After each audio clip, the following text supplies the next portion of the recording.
Mateo 5, 27, 29 dice así: oíste que fue dicho, no cometerá adulterio. Pero yo os digo que cualquiera que mira a una mujer para codiciarla, ya adulteró con ella en su corazón. Por tanto, si tu ojo derecho te es ocasión de caer, sácalo y échalo de ti. Pues mejor es que se pierda uno de tus miembros y no que todo tu cuerpo sea echado al infierno. La palabra del Señor está bendecida. Estaremos predicando la interioridad de la ley de Dios. La interioridad de la ley de Dios. Ahora, ¿qué significa la palabra interioridad? Es la cualidad o la condición del interior. Esto se utiliza de una manera particular de hablar de un estado íntimo o secreto de tu vida interior. Entonces nosotros debemos entender que Dios es espíritu. Entonces, ¿qué implica eso? Que Dios quiere tener una relación en términos espiritual con nosotros, con nuestro ser interior. De la única manera que un hombre puede tener una vida espiritual o una relación, una intimidad con Dios o una unión con Dios es de manera espiritual. A nosotros nos han enseñado muchas veces a tener una relación con un Dios que está fuera de nosotros, con un Dios que vemos, con un Dios que tocamos, que un Dios que podemos hacer muchas cosas porque lo estamos viendo físicamente. El problema es que el Dios que nosotros le servimos, de la única manera que podemos establecer una relación con Él, es si verdaderamente Él hace una obra dentro de nosotros, en nuestro interior. Es decir, que Dios tiene que establecer algo dentro de nosotros para poder tener una relación con Él. Y lo que Dios introduce dentro de nosotros es su propia vida. ¿Por qué? Porque el hombre, cuando está muerto en delitos y pecados, no puede relacionarse con ese Dios. Entonces, ¿qué sucede?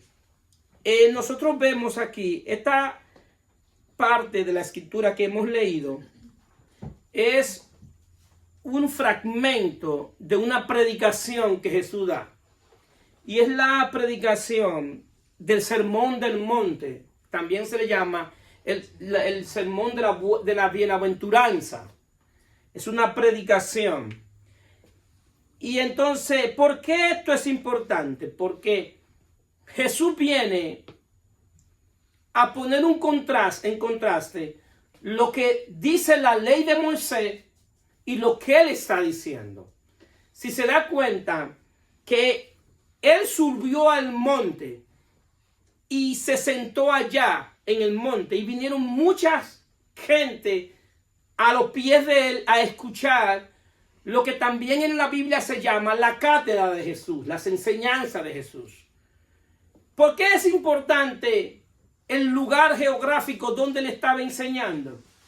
Porque la ley de Moisés también se le dio en un monte a Moisés. Y Moisés viene con la ley al pueblo a enseñarle la ley. Pero aquí las cosas cambian. Jesús no viene con una ley escrita en tabla y baja del monte a dársela a la gente, sino que la gente tiene que subir al monte donde él está, a escuchar la cátedra de él, las enseñanzas de él. Entonces, la ley, dice las escrituras en Juan 1:17, porque la ley fue dada por medio de Moisés, pero la gracia y la verdad vinieron por medio de Jesucristo. Nos damos cuenta por qué es dada por medio de Moisés, porque a Moisés se le da en una tabla, se le da la ley y le da la ley moral de Dios, que son los 10 mandamientos, se lo dan en una tabla. Entonces él viene con esa tabla a enseñarle la ley moral de Dios a la gente. Pero aquí vemos entonces que dice que la gracia y la verdad vinieron por medio de Jesucristo. Pero como si Moisés viene a dar la ley con una tabla, Jesús no viene con nada en la mano. ¿Por qué? Porque la gracia y la verdad estaban dentro de él.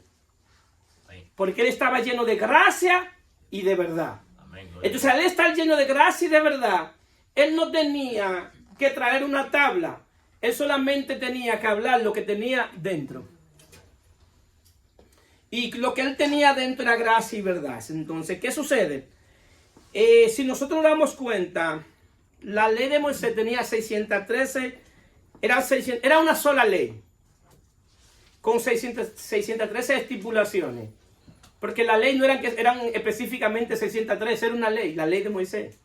Lo que pasa es que tenía 613 estipulaciones. ¿Qué implica eso? Que cuando tú violabas una, violabas todas. Tú podías cumplir 612 y violabas solamente una y era transgresión de todas. Entonces, ¿qué sucede? Nadie podía cumplir la ley. Entonces, ¿qué pasa? ¿Para qué es dada la ley? Una de las cosas que la ley es dada es para regular la conducta, para establecer orden, para que el pueblo estuviera un orden en el pueblo. Todas las leyes que se le daba era para establecer orden, para transformar la conducta. También Pablo dice que la ley es dada para el conocimiento del pecado. Porque él dice, yo no conocí la codicia hasta que no se dijo, no codiciará.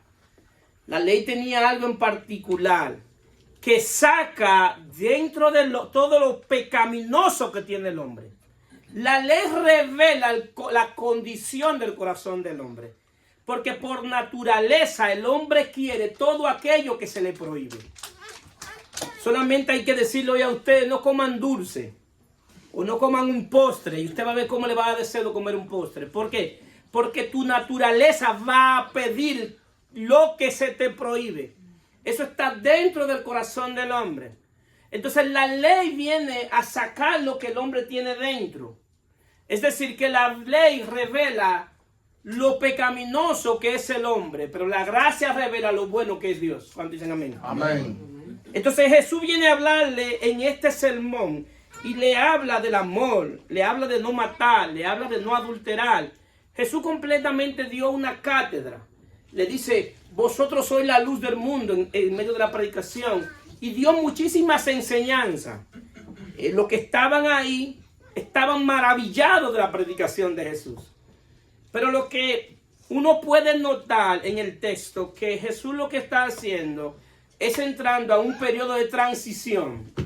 Transicionando de la ley a la gracia. Entonces Jesús básicamente, la centralidad del Sermón del Monte es para Jesús enseñarles cómo vivir una vida de consagración y agradándole a Dios. Si Jesús le quiere llevar a ellos a que vivan una vida libre de hipocresía, lleno de amor, de gracia, lleno de sabiduría y discernimiento.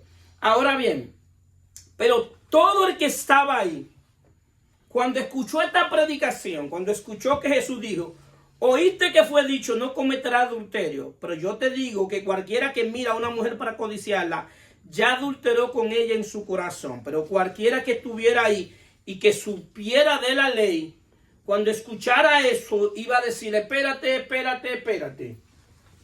Porque si la ley de Moisés, que está fuera de nosotros, es difícil de cumplirla, lo que tú me estás diciendo es más difícil todavía. Porque en la ley de Moisés era pecado si tú adulterabas, si llegaba a la consumación del pecado. Pero Jesús le dice que para pecar ahora no hay que llegar a adulterar, que solamente hay que pensarlo. Eso dice, entonces cualquiera dice, pero espérate, en vez de tú poner ahora la cosa más suave, nos la estás poniendo más difícil. Entonces jodió. No hay nada que hacer, porque si solamente yo pecaba cuando llegaba al acto, ahora solamente de yo pensar en tener el deseo con otra mujer que no mi esposa, ya yo pequé. Aquí la cosa se va a complicar, pero Jesús estaba llevándolo a una manera de transición. Jesús lo que le estaba enseñando era la predicación del evangelio. Le estaba llevando a tener fe. ¿Por qué? Porque la fe viene por el oír y el oír por la palabra de Dios. Es decir, que lo que Jesús quería era que ellos se desenfocaran de lo que era la ley y que se enfocara en la palabra de verdad, en el evangelio. ¿Por qué? Porque cuando ellos vieran su condición, que no podían cumplir la ley de Moisés, pero tan mucho menos podían cumplir lo que Jesús estaba estableciendo, ¿qué tenían que hacer? Buscar un Salvador. Buscar a alguien que los salvara de él mismo. Porque lo que Jesús está trayendo aquí y lo que Jesús está diciendo es que el problema del hombre no está afuera. Que el problema del hombre no se resuelve poniéndoles leyes, como estaba en la ley de Moisés. El problema del hombre no se resuelve con decirle, quítate esto, ponte esto, a esto, para ver si Dios hace algo contigo. No hay manera de resolver el problema del hombre de esa manera. Por eso es que la religión no ha sido efectiva con transformar el corazón del hombre. Porque desde que tú llegas a un ambiente religioso, te hacen un escáner y te miran de arriba abajo, y como tú andas vestido, ahí es que ellos establecen si tú calificas para servirle a Dios. Y si según su modo de conducta o lo que ellos entienden con lo que es servicio a Dios, ellos establecen, ella no puede servirle a Dios. ¿Por qué no puede servirle a Dios? Porque tiene pantalón. No le puede servir a Dios. ¿Por qué no le puede servir a Dios? Porque tiene arete. Pastor, no le puede servir a Dios. ¿Por qué? Porque tiene pintalabio. Y vemos tanta cosa absurda y, excúsenme la palabra, estúpida. Y gente estableciendo doctrina o mandamiento del hombre cuando su corazón está lleno de maldad, de odio, de envidia. Igual que los fariseos. Jesús le puso nombre a los fariseos. Ya no le decía fariseo, le decía sepulcro blanqueado. Jesús le cambió el nombre a ellos también. Asimismo, como nos cambia el nombre a nosotros, también a los religiosos le cambia el nombre. Son sepulcro blanqueado. Y Dios establece en el mismo Génesis que el corazón del hombre está inclinado al mal. Que sus pensamientos estaban inclinados al mal. El hombre necesitaba un Salvador que lo sacara de esa condición. Entonces, la ley que Jesús establece es para que ellos buscaran un Salvador. Entonces, ¿qué sucede? Hay una gran confusión con la ley. Porque todavía hay muchas iglesias que viven entre la ley y la gracia. Ellos entienden, o mal entienden, que Dios te salva para que pueda cumplir la ley. No, no, no y mil veces no. Dios no te salva para que pueda cumplir la ley. Dios te salva para que viva conforme a una nueva naturaleza. Amén. Entonces tienen una mezcla de ley y gracia. Porque para ellos Jesús tiene poder para salvarte por gracia, pero no tiene poder para sostenerte por la misma gracia que te salvó. Para ellos, sí, Dios te salva por gracia. Claro que sí, estamos claros. No hay discusión, pero ahora tenemos que establecer leyes para que tú te sostengas. Y vuelvo a decir no, y mil veces no. Y utilizan un texto que malinterpreta, que es parte del Sermón del Monte, que es Mateo 17. Dice, no pensé que he venido para abrogar la ley o los profetas. No he venido para abrogar, sino para cumplir. Porque de cierto os digo que hasta que pasen el cielo y la tierra, ni una jota de una tilde pasará de la ley hasta que todo se haya cumplido. Y ellos dicen que todavía la ley está vigente. Es un texto mal interpretado. Miren, señores, queridos hermanos. La ley es como un cerco de protección. Dios, por causa de que como el hombre pecó y todos pecaron por medio de Adán, el hombre está destituido de la gloria de Dios. Entonces Dios hace un pacto con el pueblo de Israel y le da la ley. Pero le da la ley como un cerco para protección. Porque la ley en sí no es mala. Porque es otra cosa, la ley no es mala. Y mucha gente, cuando uno explica la gracia, le dicen, el pastor predica la gracia, pero es anti-ley. No, yo no soy anti-ley. Pero, ¿qué ley tú me estás hablando? ¿La ley de Moisés? Porque el que predica la gracia tiene que enseñar que el que tiene una nueva vida vive por una ley que se llama la ley del Espíritu de vida en Cristo. Es decir, que no es una ley que está externa, que está fuera de mí. Es una ley que está ¿dónde? Dentro de mí. Es decir, que esta ley es más efectiva que la que está afuera. Porque la que está afuera solamente me juzga y me condena cuando yo cometo el acto. Pero la ley que está adentro me juzga solamente con la intención de yo cometerlo. ¿Cuántos están aquí? Amén. Es decir, que en sí la gracia es más exigente que la ley. Amén, así es. Es más exigente.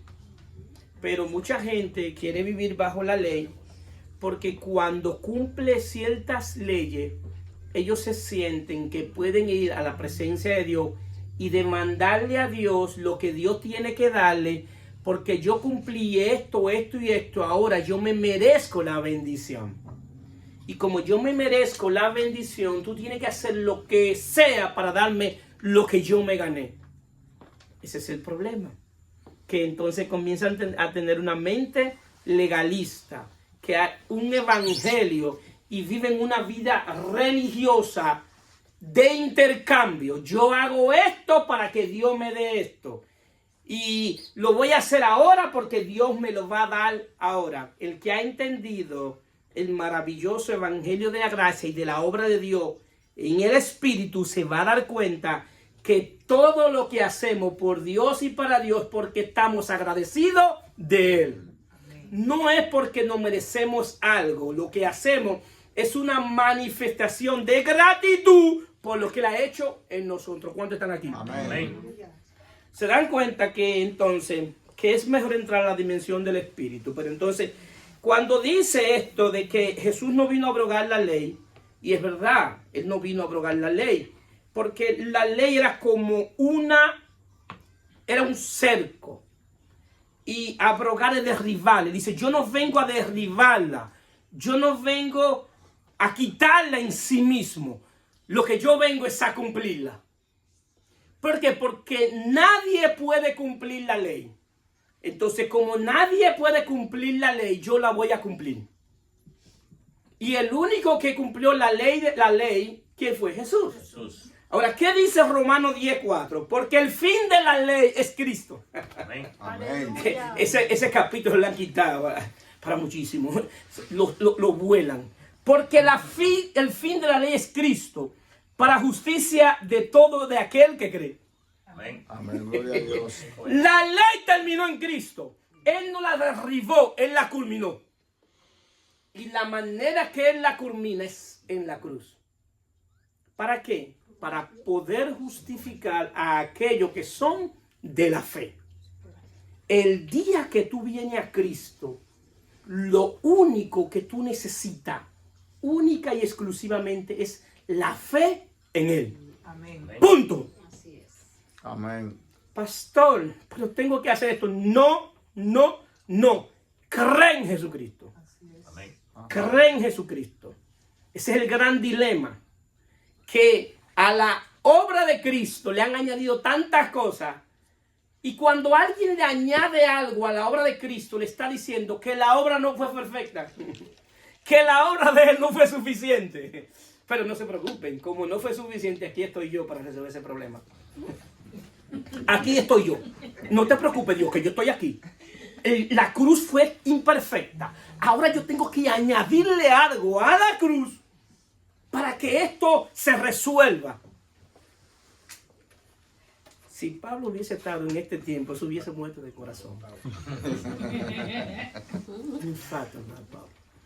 Porque solamente con los Gálatas tenía ellos para enviarle la carta del apóstol enojado.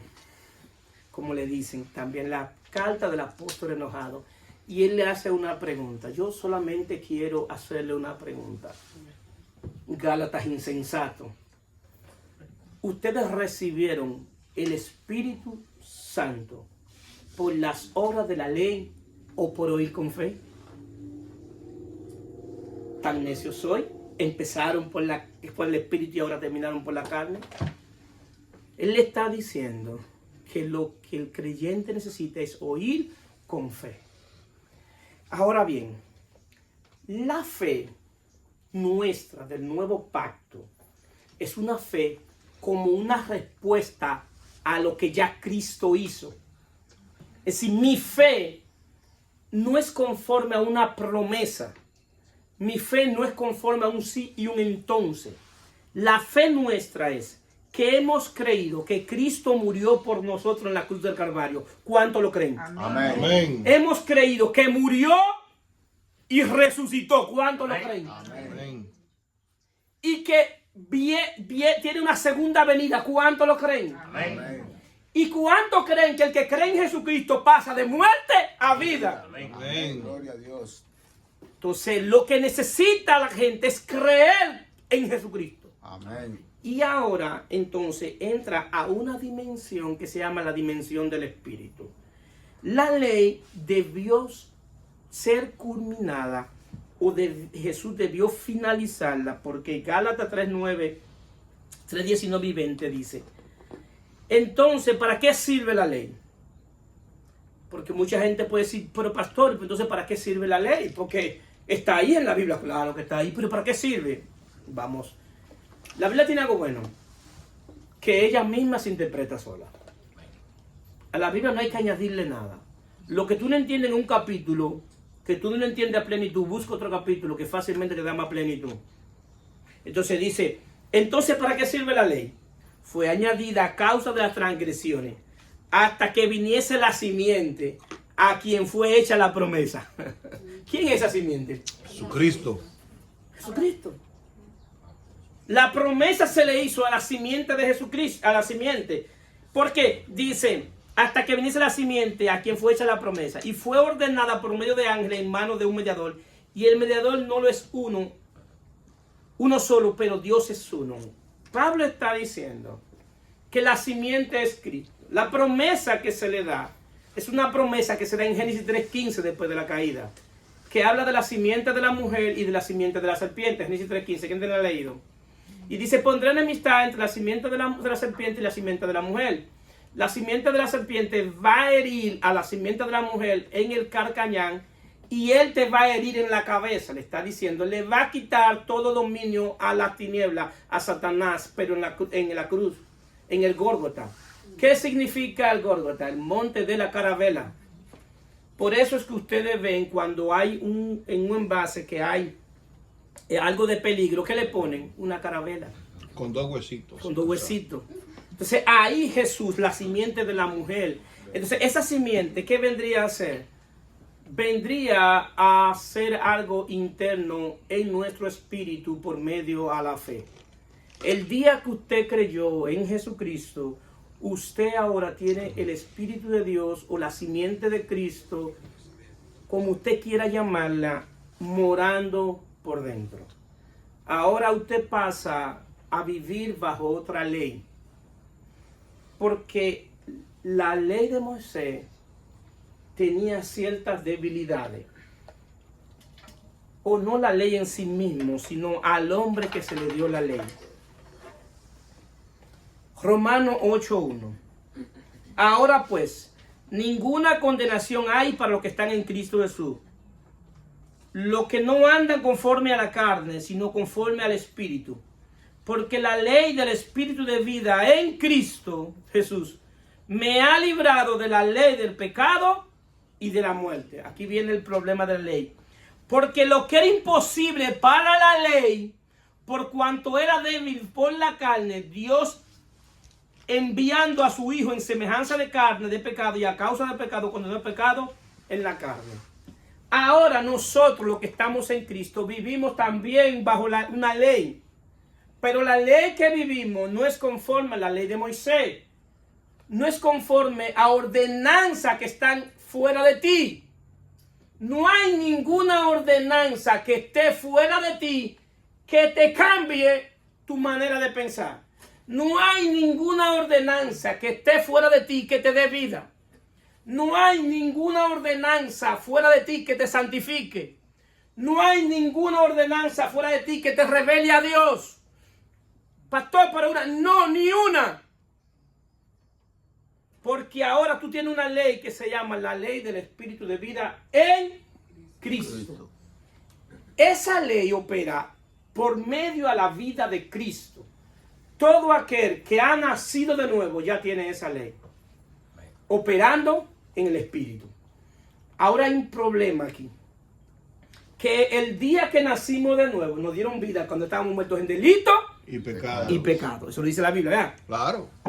Ahora bien, nosotros recibimos vida en el Espíritu, que es la vida de Dios, la vida Zoe.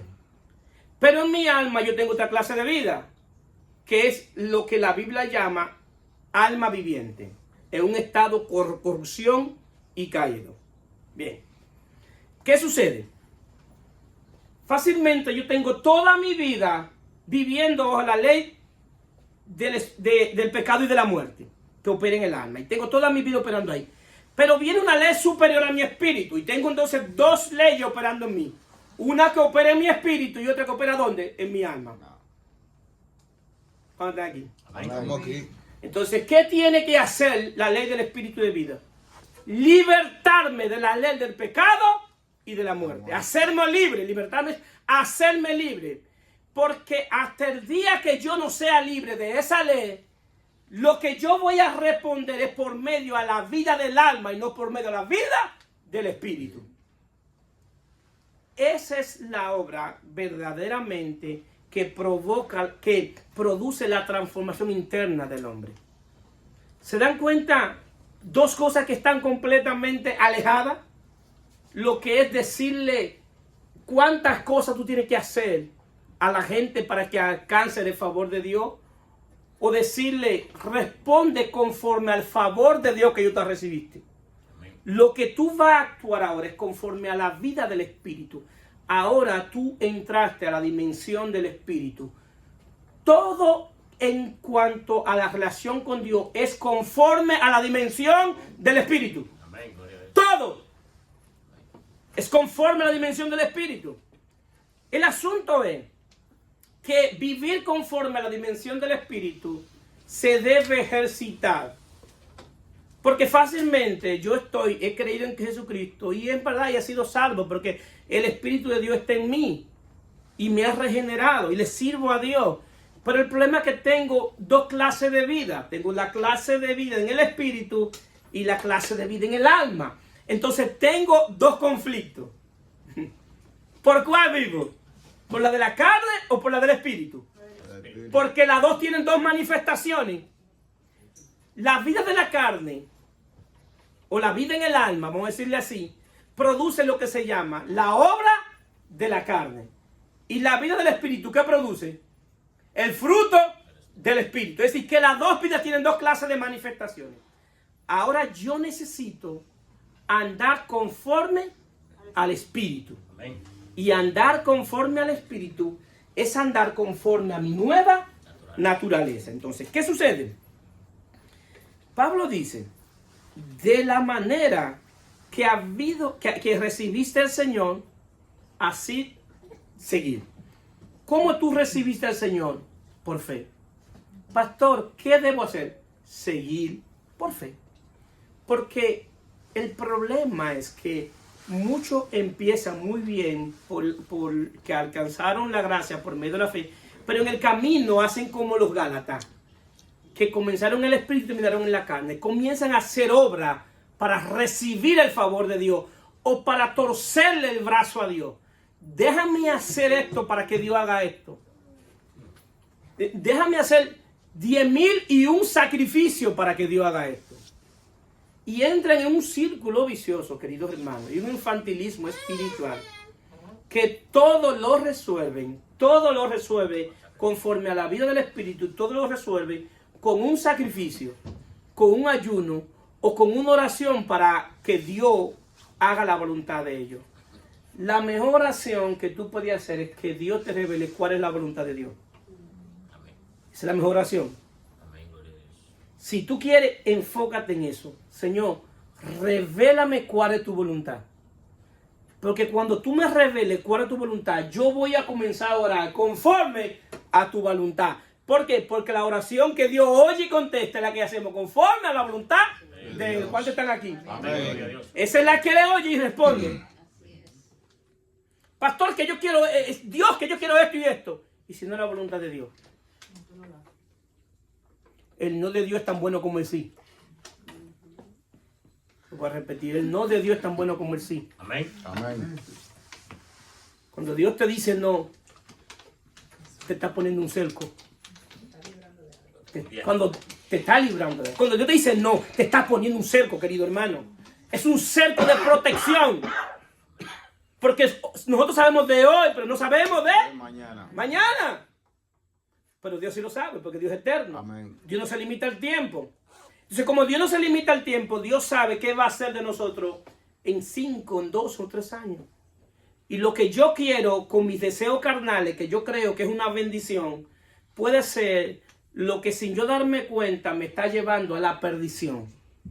Porque basado en mis deseos carnales y mi concupiscencia, hay un misterio en el mundo espiritual que la concupiscencia hace alianza con el reino de la tiniebla. Por eso muchas veces la tiniebla te trae lo que tú tienes en el corazón y tú no sabes por qué te lo trajo. Y tú muchas veces dices, esto me lo trajo Dios. No, lo que pasa es que hay una conexión espiritual entre la concupiscencia y el reino de las tinieblas. Porque la concupiscencia es un depósito del reino de Satanás dentro de ti. Por eso Jesús dice, ahí viene el príncipe de este mundo y él no tiene nada en mí. Satanás no pudo con Jesús porque no tenía nada en él. Pero ¿por qué Satanás nos puede vencer a nosotros? Porque hay una área de nuestra vida que él tiene gobierno sobre ella. Porque él la conoce, él sabe cuál ha sido nuestra vida pecaminosa, de qué somos atraídos. Y él sabe qué nos va a traer el día que nos tiente. Si a usted le atrae una rubia, él no le va a traer una morena, le va a traer una rubia. En buen dominicano. ¿Por qué? Porque él sabe que por ahí que te puede tentar. ¿Y cómo él lo sabe? Porque hubo un espíritu que operó en nosotros que se llama el espíritu inmundo. Que ese espíritu te conoce más a ti que tú mismo. Él sabe tu gusto, él sabe los colores, él sabe todo de ti, de nosotros. Por eso dice la palabra, cuando el espíritu inmundo sale del cuerpo y va por ahí, por lugares secos, y dice, voy a volver. ¿A dónde que dice que va a volver? A mi casa. A mi casa, porque esa fue su casa hace tiempo. Esa fue su casa. Por eso yo voy a volver. Mira cómo dice, voy a volver a mi casa. Esa fue su casa. Entonces ahora, ¿qué es lo que hace el Espíritu de Dios? El Espíritu de Dios ahora, por medio a la fe, ¿qué es lo que hace? Que expulsa ese espíritu. Porque, como dice la canción, al que al Hijo libertare, verdaderamente será libre. Entonces, cuando tú eres libre de ese espíritu principalmente. Entonces, ahora el Espíritu de Dios comienza a hacer una obra interna en el espíritu de nosotros. Para que esa obra interna venga a establecer la ley de Dios, no solamente en mi espíritu, sino también en mi otra parte de mi cuerpo espiritual. Es decir, que ahora, como en mi alma está la ley del pecado y de la muerte, ahora la ley del espíritu de vida necesita que nosotros comencemos a ser gobernados, no solamente en el espíritu, por el Espíritu de Dios, sino en el alma también. El asunto es que el alma se distrae por lo que ve, por lo que oye, por los sentidos. Y ahí viene el problema, que nosotros estamos viviendo un mundo espiritual, pero estamos viendo por ojos naturales. En la vida del espíritu no se puede andar por lo que tú ves, sino por lo que tú sabes de él. Porque fácilmente lo que tú estás viendo hoy no es bueno para ti. Lo que tú estás viendo hoy, quizás tú estás viendo muchas situaciones difíciles, muchas circunstancias alrededor nuestro, nuestros seres queridos están siendo afectados por muchísimas situaciones y tú estás viendo eso. ¿Y qué tú haces? Te desenfocas de eso.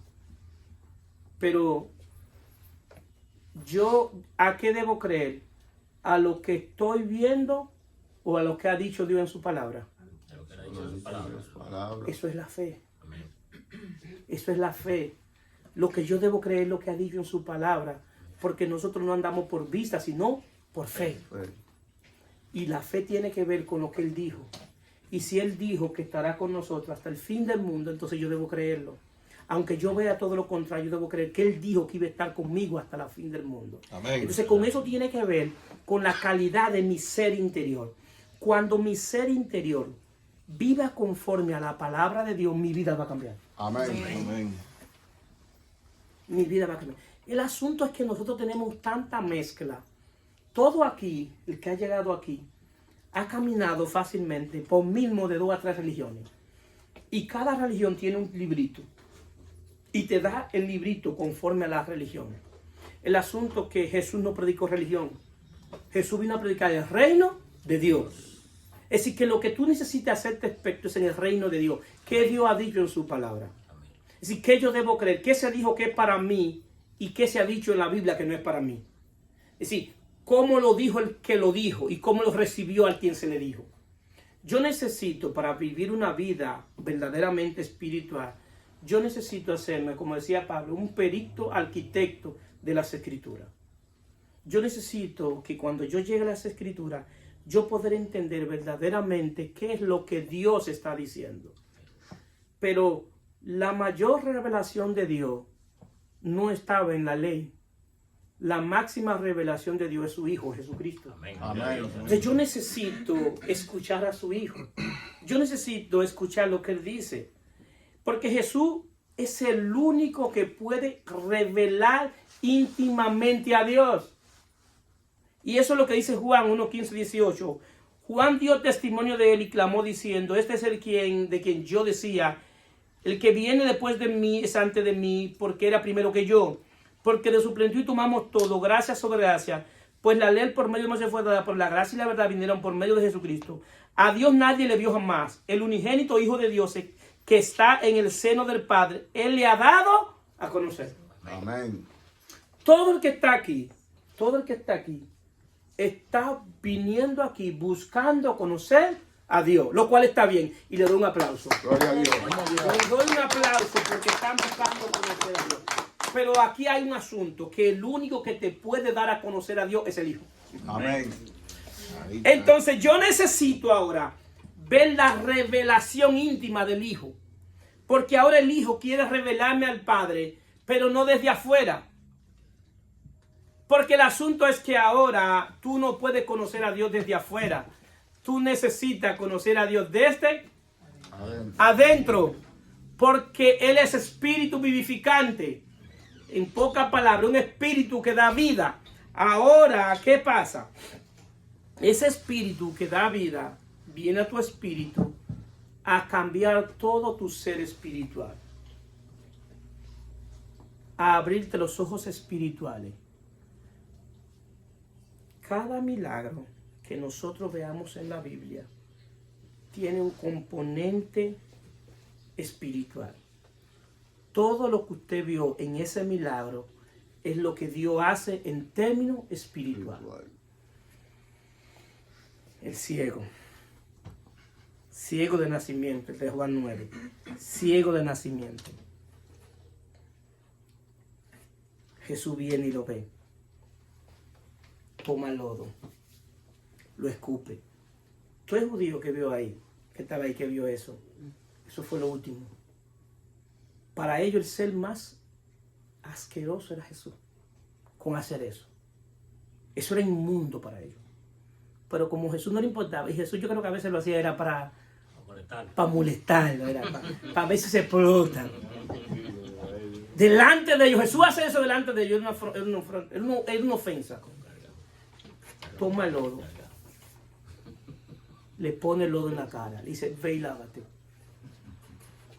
Ya el milagro estaba hecho. Hace rato. Ya estaba hecho. El milagro estaba hecho ya. Ahora, ¿qué faltaba para que el milagro se concretara? La fe. No, la fe. Pero después de la fe, ¿qué hizo él? Él tenía que ir. Tenía que ir por la acción. En sí, que ya el milagro estaba hecho por la palabra de Dios. Ahora es la acción. Asimismo hay muchas cosas que ya están hechas para nosotros. Amén. Que lo único que nos falta es la acción. ¿Cuántos están aquí? Amén. Es El asunto es que muchos se han quedado con la palabra y no accionan en fe. Acciona en fe conforme a lo que Dios te dijo a tu vida. Pero ten seguro que Dios te lo dijo. Y acciona sin miedo. Si Dios te lo dijo, acciona. Confía. Si salió de la boca de Dios, confía. ¿Por qué? Porque lo que falta es la acción. Entonces él va y se lava. Y eso causó un revuelo. ¿Por qué eso se parece a nosotros? Porque todos nosotros nacimos ciegos y cuando vinimos a Cristo ahora vemos. Y eso fue lo que él dijo cuando lo confrontaron. ¿Tú naciste ciego? Sí, yo nací ciego. Vamos a preguntarle a tu padre. Oye, el muchacho, él tiene edad, vayan y pregúntele a él. ¿Me quieren meter al medio a mí ustedes? Vayan y pregúntele a él. Y van de nuevo donde él. Óyeme, tú naciste ciego. Y el ciego más, la palabra más fuerte que le dije a ese ciego. ¿Qué le pasa a ustedes? Hay algo que yo sé. Que antes era ciego, pero ahora veo. No me pregunten si él es profeta, no me pregunten si él viene de Dios, no me pregunten nada de eso. Lo que yo sé que en mi experiencia de vida yo nací ciego y ahora veo. Es decir, yo no estoy interesado en saber si él es profeta. Pero lo que yo creo es que ustedes quieren hacerse discípulos de él, no tienen valor para hacerlo. Y lo expulsaron de la sinagoga. Eso mismo pasa con nosotros, queridos hermanos, que antes éramos ciegos, pero ahora vemos. Y ahora lo que vemos es la vida del Espíritu. Ahora no podemos vivir una vida cristiana conforme a los ojos físicos, conforme a lo que estamos viendo. Eso es vivir. Entonces la vida cristiana es conforme a lo que Dios dijo de ti. Si tú eres hijo de Dios, Dios tiene que creer lo que Él dice de sus hijos. Sus hijos son herederos y coherederos con Cristo. Sus hijos están bendecidos con todas bendiciones espirituales en lugares celestiales. Sus hijos están sentados en lugares celestiales juntamente con Cristo. Los que son hijos de Dios son dirigidos por el Espíritu de Dios. Entonces lo que tú necesitas es aprender qué Dios ha dicho de sus hijos. Hay gente que sabe todo lo que Dios le ha dicho del pueblo de Israel, pero no sabe qué Dios le ha dicho de ellos. Y todavía ellos están tratando de entrar a Canaán. Y tienen un pleito con los gigantes todavía. Tienen un pleito porque los gigantes están ahí. Al correr se ha dicho. Y como los gigantes están ahí, yo no puedo entrar a Canaán. Si tú estás en Cristo, ya tú entraste a Canaán. Amén. Amén, gloria a Dios. Porque la nueva vida en Cristo simboliza, la Canaán simboliza la nueva vida en Cristo. Ahora lo que tú necesitas es aprender a dar fruto de la vida que tú tienes. Porque el día que tú lo hagas, querido hermano, tú vas a ver que la ley de Dios ahora opera dentro de ti. Y hay otra ley que Jesús habla, que se desprende de ahí, de ese sermón, que es lo que le llaman la ley de Cristo. La ley de Cristo, que la habla Pablo, habla de esta ley de esta manera. Dice que la ley de Cristo se refiere a lo que le enseña, a la palabra que le enseña. Y la palabra, a los mandamientos que él dio, que es amar a Dios sobre todas las cosas, con toda tu mente, con todo tu corazón y con toda tu alma. Y el segundo mandamiento es amar a tu prójimo como a ti mismo. Ahora bien, el problema es que esto es un amor espiritual. ¿Y cómo yo puedo amar a Dios en términos espirituales si estoy muerto? Lo que Dios hace es que te da vida en el espíritu para que tú por medio del espíritu puedas amar a Dios. Y tú comienzas a amar a Dios cuando tú sabes que Él te amó primero. Mi amor hacia Dios es un resultado del amor de Él en mí. Lo que era un mandamiento en el pueblo de Israel, ahora para los hijos de Dios no es un mandamiento, es una manifestación del amor de Dios que está en ellos. ¿Cuántos están aquí? Amén. Es decir, que cuando yo he nacido de nuevo y el amor de Dios está en mí, ahora por naturaleza yo debo amar a Dios.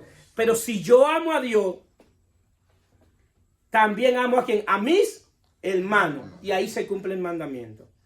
¿Se dan cuenta que la ley de Dios, después que tú naces de nuevo y en el nuevo pacto, es más algo íntimo que algo que está por fuera?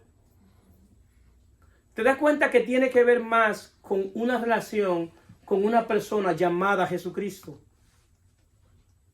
El día que, como decía Edwin, el día que ustedes o nosotros, queridos hermanos, me voy a incluir, cultivemos nuestra relación con Dios en todos los sentidos, créanme que la vida le va a cambiar. Es solamente cultivar una relación con Dios. Yo no te voy a poner unas cuantas cosas que tú tienes que hacer. A esto y Dios va a hacer esto. Muévete aquí y Dios se va a mover allí. No. Solamente te voy a decir algo. Pon la mirada en Jesús y no la quite nunca. Oye, si lo único que tú te vas a recordar de esta predicación, oye, que sea esto. Pon la mirada en Jesús. Amén.